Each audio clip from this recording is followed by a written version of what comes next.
So hello guys, welcome back to another very important video session from our YouTube channel Yes Biology. मेरा नाम है Dharmpal Dhaka and in this particular video we will talking about the very first lecture of the living world, starting from the basic thing. But the most basic thing about the any chapter is definition. So let's talk about the living world. Life is a unique complex organization of molecule. Life है वो unique और complex organisation यानी संगठन है, जटिल संगठन है किसका? अणुओं का. Expressing through chemical reaction which leads to growth, development and responsiveness, adaptation and reproduction. विभिन्न रासायनिक क्रियाओं के फलस्वरूप कोशिकाओं में होने वाली विभिन्न केमिकल रिएक्शन, मेटाबॉलिक रिएक्शन के फलस्वरूप ग्रोथ, विकास, अडेप्टेशन, रिप्रोडक्शन और रिस्पॉन्सिवेंस, ये सभी क्रियाएं यानी विभिन्न रासायनिक क्रियाओं के फलस्वरूप ही अपने शरीर की वृद्धि, विकास, अनुकूलन, रिप्रोडक्शन, ये सभी क्रियाएं होती हैं. A living organism is self replicating. Living organism में 100 प्रतिकृति की क्षमता पाई जाती है. Evolving and self regulating interactive system capable of responding to external stimuli. यानी लिविंग ऑर्गेनिज्म है वह बाह्य उद्दीपनों के, जब किसी प्रकार का बाह्य उद्दीपन मिलता है तो उसके विपरीत है लिविंग ऑर्गेनिज्म क्या दर्शाते हैं? प्रतिक्रिया दर्शाते हैं. जब कोई बाह्य उद्दीपन मिलता है, लिविंग ऑर्गेनिज्म सेल्फ रेप्लिकेटिंग की क्षमता पाई जाती है, यानी 100 प्रतिकृति की क्षमता पाई जाती है जीवित जीवों में. इवॉल्विंग और सेल्फ रेगुलेटिंग यानी 100 नियंत्रण की क्षमता भी किस में पाई जाती है? ए लिविंग ऑर्गेनिज्म यानी जीवित जीवों में. ये सभी जो प्रॉपर्टी है ये मिलती है किस में? लिविंग ऑर्गेनिज्म में. तो property of A living organism, property of living organism, कौन कौन सी विभिन्न विशेषताएं होती है लिविंग ऑर्गेनिज्म में? लिविंग ऑर्गेनिज्म जीवित जीव है वो वृद्धि दर्शाते हैं यानी ग्रोथ करते हैं. रिप्रोडक्शन यानी जनन भी दर्शाते हैं. मेटाबॉलिज्म भी पाया जाता है. जीवित जीवों में की कोशिकाओं में विभिन्न प्रकार की उपापचय क्रियाएं होती हैं. सेलुलर ऑर्गेनाइजेशन यानी कोशिकीय संगठन भी मिलता है जीवित जीवों में. और चेतना, जिसको क्या बोलते हैं? कंसिशियसनेस यानी जीवित जीव है वो चेतना भी दर्शाते हैं, प्रतिक्रिया भी दर्शाते हैं. वातावरण में विभिन्न प्रकार की जो स्टिमुलाई मिलते हैं उनके विपरीत क्या दर्शाते हैं? वो प्रतिक्रिया दर्शाते हैं. तो प्रॉपर्टी ऑफ लिविंग ऑर्गेनिज्म कौन कौन सी होगी? Growth, reproduction, metabolism, cellular organisation, consciousness यानी चेतना भी दर्शाते हैं. ये सभी गुण किस में मिलते हैं? लिविंग ऑर्गेनिज्म में की प्रॉपर्टी है. वन बाई वन देखते हैं इनको. फर्स्ट ऑफ ऑल हम पढ़ेंगे पहली प्रॉपर्टीज जो है लिविंग ऑर्गेनिज्म की, वो है growth. It is the increase in number and mass of cell by cell division. Growth किसे कहेंगे?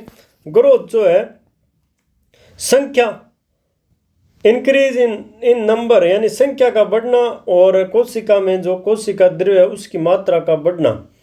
Bye cell division, mass of cells by cell division, cell division द्वारा कोशिकाओं की संख्या बढ़ना और कोशिका में द्रव्य की मात्रा का बढ़ना, ये सभी किसको दर्शाते हैं? ग्रोथ को दर्शाते हैं. तो ग्रोथ का मतलब एक तो संख्या बढ़ना होता है और एक उस सेल में मास का बढ़ना यानी द्रव्य का बढ़ना. वो भी क्या दर्शाता है? वो दर्शाता है ग्रोथ. इसके बाद नेक्स्ट जो है ग्रोथ है in plant growth continuous through out their life span. यानी पादपों में वृद्धि है वो जीवन भर चलती रहती है. पादप जो है अपने लाइफ स्पान के दौरान क्या जीवन भर वृद्धि करते रहते हैं. बट एनिमल है, in animal growth is only up to a certain age. निश्चित आयु तक ही जंतुओं में वृद्धि है वो निश्चित आयु तक ही होती है, लेकिन पादप है वो जीवन भर वृद्धि करते हैं. However cell division occur to replace lost cell. Cell division occurs to replace last cell यानी कोशिका विभाजन द्वारा जो पीछे वाली कोशिका है वो 2 भागों में विभाजित हो जाएगी. पिछले वाली कोशिका 2 भागों में बढ़ जाएगी यानी रिप्लेस हो जाएगी वो कोशिका किसके द्वारा? सेल डिवीजन द्वारा। और एनिमल में जो ग्रोथ होती है वो निश्चित आयु तक की होती है, लेकिन पादपों में आयु है लाइफ स्पान के दौरान, यानी जीवन भर वृद्धि चलती रहती है। किसमें? पादपों में।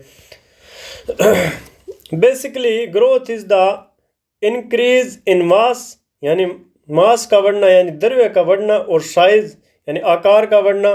Thus non living object also growth surface accumulation of material, यानी नॉन लिविंग है वो भी क्या वृद्धि दर्शाते हैं। जैसे किस स्थान पर मिट्टी इकट्ठी होती जा रही है, रेत के टिल्ले हैं वो अपना आकार बढ़ाते रहते हैं, यानी वो भी वृद्धि कर रहे हैं। इसका मतलब वृद्धि नॉन लिविंग में भी मिलती है। Basically growth is increase in mass, यानी मास का बढ़ना और साइज का बढ़ना वो वृद्धि होती है, इसलिए वृद्धि तो नॉन लिविंग भी दर्शाते हैं, केवल लिविंग में नहीं मिलती। Thus non living object also grow वृद्धि दर्शाते हैं। सरफेस एक्यूमुलेशन ऑफ मटेरियल, उनकी सतह पे कोई मटेरियल जमा होता रहता है तो उनका आकार और साइज बढ़ता रहता है। जैसे जो यहाँ पे जो अपने को पहाड़ दिखाई दे रहे हैं, माउंटेन्स, ये जैसे अपना आकार धीरे धीरे बढ़ाता जा रहा है क्योंकि इनके सरफेस से मटेरियल जमा होता जा रहा है। इसका मतलब इनका साइज और मास बढ़ता जा रहा है, यानी नॉन लिविंग भी क्या दर्शाते हैं? Growth. So growth is not A defining property of living organism, यानी पर्टिकुलर लिविंग ऑर्गेनिज्म में ही ग्रोथ नहीं पाई जाती। नॉन लिविंग भी क्या दर्शाते हैं? ग्रोथ दर्शाते हैं। In living organism growth is from inside, living organism में जो वृद्धि है वो इनसाइड यानी अंदर होती है। बॉडी के कहाँ होती है? अंदर। लिविंग ऑर्गेनिज्म में जो ग्रोथ है वो शरीर के अंदर होती है। तो basically growth is the increase in mass and size. Thus non living object also grow surface accumulation of material. So growth is not A defining property of living organism. In living organism growth is from inside, यानी अंदर से, यानी कोशिका है उस कोशिका के अंदर मास बढ़ रहा है। इसका मतलब जीवित जीवों में कोशिका के अंदर वृद्धि होती है, उनका मास अंदर बढ़ता रहता है। लेकिन नॉन लिविंग में सरफेस पे मटेरियल जमा होने से उसका साइज और आकार बढ़ता है। तो नॉन लिविंग में सरफेस पे वृद्धि होती है और लिविंग में कहाँ होती है? अंदर, कोशिका के अंदर वृद्धि होती है। नेक्स्ट जो प्रॉपर्टी है वो लिविंग ऑर्गेनिज्म की वो है रिप्रोडक्शन, यानी जनन। It is the production of progeny having features similar to those of parents. Organism reproduce asexually and sexually, अलैंगिक और लैंगिक रूप से ऑर्गेनिज्म जनन कर सकते हैं। In unicellular organism growth and reproduction are same because they reproduce by cell division. एक कोशिका जीवों में वृद्धि और रिप्रोडक्शन है वो सेम ही है, एक ही है। वृद्धि और रिप्रोडक्शन में कोई अंतर नहीं है क्योंकि वो सेल डिवीजन, कोशिका विभाजन द्वारा रिप्रोडक्शन दर्शाते हैं। एक कोशिका जीवों में जनन और वृद्धि में कोई अंतर नहीं है। जनन भी उसी को बोलेंगे, सेल डिवीजन हो रहा है तो वो जनन कहलाता है एक कोशिका जीवों में, और वही उनमें वृद्धि कहलाती है एक कोशिका जीवों में, क्योंकि वो वृद्धि और जनन दोनों ही सेल डिवीजन द्वारा करते हैं। जीवों में रिप्रोडक्शन दो प्रकार का मिलता है, एसेक्सुअल और सेक्सुअल रिप्रोडक्शन। और जो it is the production of progeny, यानी संतति उत्पन्न करना, क्या कहलाता है? Reproduction having features similar to those of parents, यानी उनमें जो फीचर्स हैं वो पेरेंट्स के समान भी मिल सकते हैं, उनसे अलग भी हो सकते हैं और उनके समान भी मिल सकते हैं। तो वो क्या कहलाएगा? रिप्रोडक्शन। एक कोशिका जीव है उनमें ग्रोथ और रिप्रोडक्शन में अंतर नहीं होता क्योंकि सेल डिवीजन द्वारा ही वो ग्रोथ करते हैं और सेल डिवीजन द्वारा ही वो क्या करते हैं? रिप्रोडक्शन करते हैं। इसके बाद है many organism do not produce, many organism do not reproduce.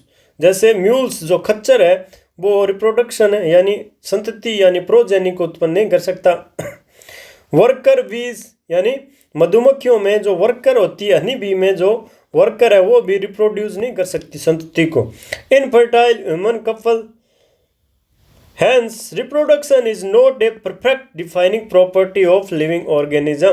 इसका मतलब ग्रोथ के बाद दूसरी जो प्रॉपर्टी है रिप्रोडक्शन, वो भी लिविंग जीवों की डिफाइनिंग प्रॉपर्टी नहीं बोल सकते। सभी जीवों में रिप्रोडक्शन यानी वो प्रोजेनी को रिप्रोड्यूस नहीं कर सकते सभी जीव। इसका मतलब कैरेक्टरिस्टिक फीचर नहीं हो सकता ये लिविंग ऑर्गेनिज्म का, डिफाइनिंग प्रॉपर्टी नहीं बोल सकते। कौन कौन सी? ग्रोथ और reproduction.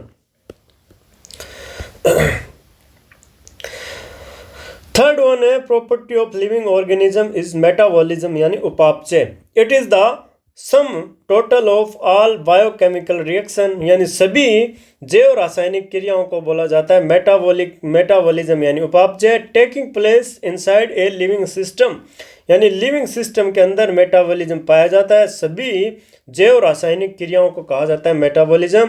It is the defining feature of living organism.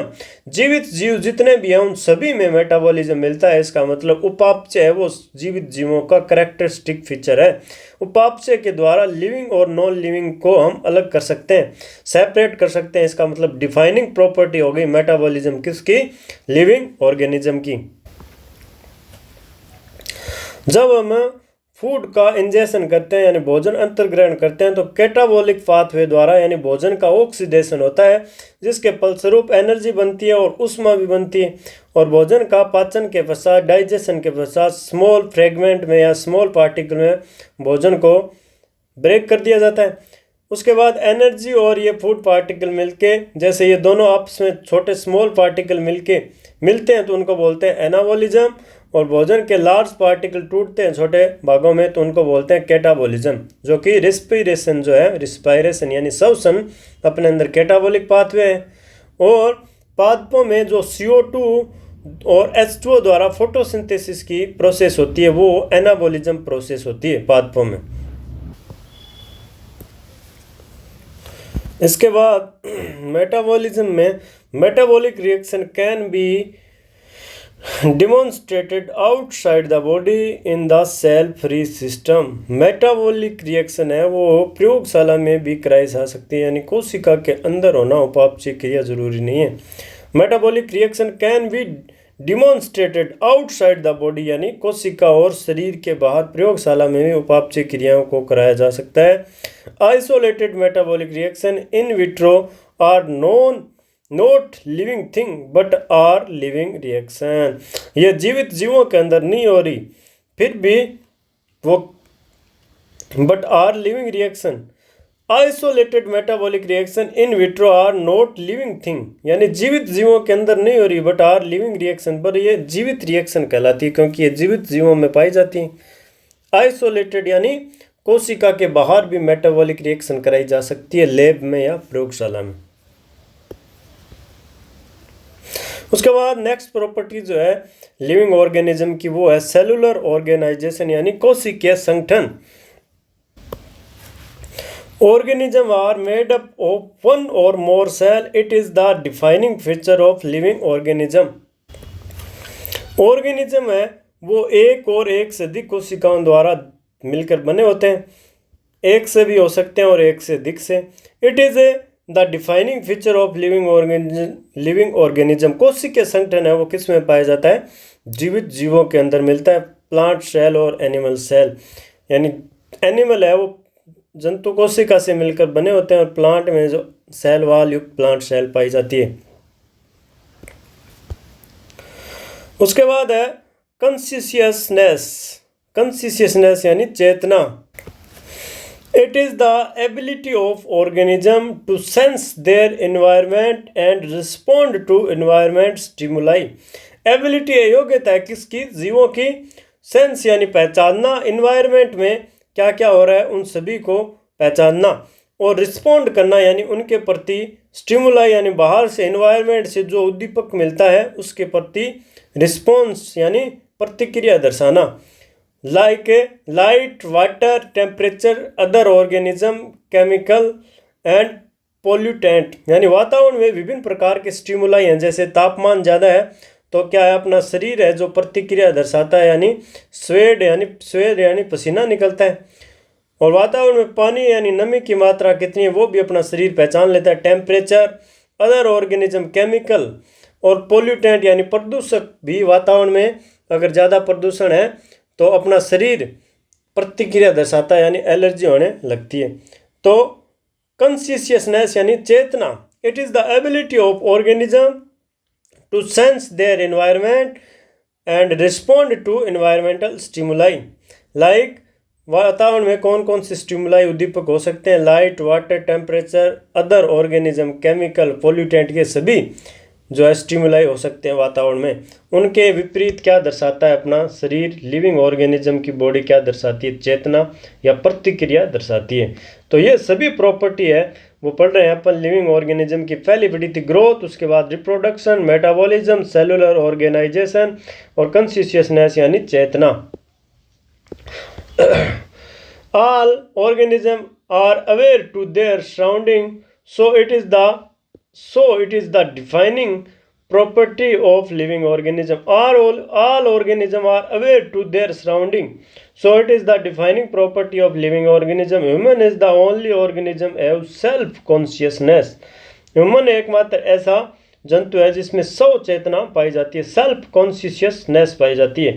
तो ऑल ऑर्गेनिज्म अवेयर रहते हैं, यानी अवेयर रहते हैं वातावरण में हो रही प्रतिक्रियाओं, वातावरण में हो रही स्टिमुलाई या उद्दीपकों के प्रति सभी ऑर्गेनिज्म क्या रहते हैं, अवेयर, जागृत रहते हैं। और ये कॉन्शियसनेस या चेतना, ये डिफाइनिंग प्रॉपर्टी होगी किनकी, लिविंग ऑर्गेनिज्म की। सबसे पहले हमने पढ़ा था मेटाबॉलिज्म और सेलुलर ऑर्गेनाइजेशन, ये सभी डिफाइनिंग प्रॉपर्टी होगी तीनों।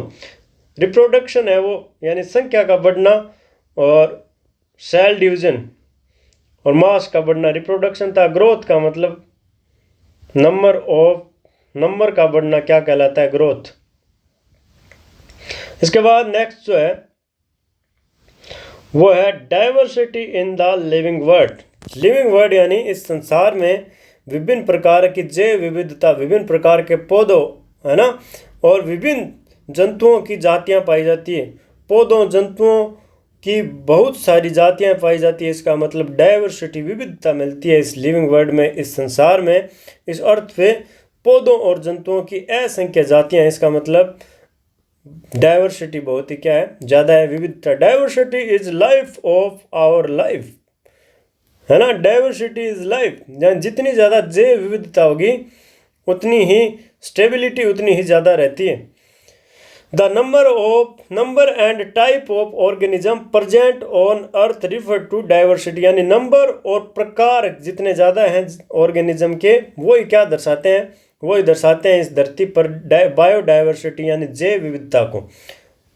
और जीवित जीवों के प्रकार और संख्या, ये सभी क्या दर्शाते हैं, इस पृथ्वी पर जैव विविधता को दर्शाते हैं। Number of species described is 1.7 to 1.8 million, यानी स्पीसीज जातियों का नंबर कितना है इस अर्थ पर, 1.7 to 1.8 मिलियन, है ना, स्पीसीज पाई जाती है नंबर में इस अर्थ पर, 1.7 to 1.8 मिलियन। तो ये अपना चैप्टर है the living world, 11th class का चैप्टर, बहुत इजी है। इसमें हमने प्रॉपर्टी पढ़ी है लिविंग ऑर्गेनिज्म की। पहली प्रॉपर्टी हमने पढ़ी थी ग्रोथ। ग्रोथ मतलब प्लांट और एनिमल ग्रोथ दर्शाते हैं, प्लांट जीवन भर ग्रोथ दर्शाते हैं, और एनिमल है वो एक निश्चित आयु के बाद वृद्धि रुक जाती है। जैसे अपने ह्यूमन में वृद्धि शुरू हो जाती है बचपन से ही, और वो 17-18 साल की उम्र के बाद जितनी वृद्धि होनी होती है लंबाई में, या उतनी वृद्धि रहती है। उसके बाद लंबाई में 25, 30, 35 साल, उसके बाद यहाँ लंबाई नहीं बढ़ती है ना। 18-19 साल तक जितनी लंबाई में वृद्धि होनी होती है उतनी हो जाती है, उसके बाद वृद्धि नहीं होती। लेकिन पौधों में जीवन भर वृद्धि चलती रहती है। उसके बाद नेक्स्ट जो है नॉन लिविंग में सरफेस पे जो मटेरियल जमा होता है वो नॉन लिविंग में वृद्धि कहलाती है। लेकिन जीवित जीवों में वृद्धि है वो इनसाइड यानी अंदर होती है, कोशिका या बॉडी के अंदर। इसका मतलब ग्रोथ है वो डिफाइनिंग प्रॉपर्टी नहीं हो सकती जीवित जीवों की, क्योंकि ग्रोथ है वो नॉन लिविंग भी दर्शा रहे हैं। उसके बाद हमने पढ़ा रिप्रोडक्शन। रिप्रोडक्शन का मतलब प्रोडक्शन ऑफ प्रोजेनी यानी संतति को पैदा करना क्या कहलाता है, रिप्रोडक्शन। और ऑर्गेनिज्म रिप्रोड्यूस एसेक्सुअली और सेक्सुअली रिप्रोडक्शन कर सकते हैं। Unicellular organism growth and reproduction are same because they reproduce by cell division.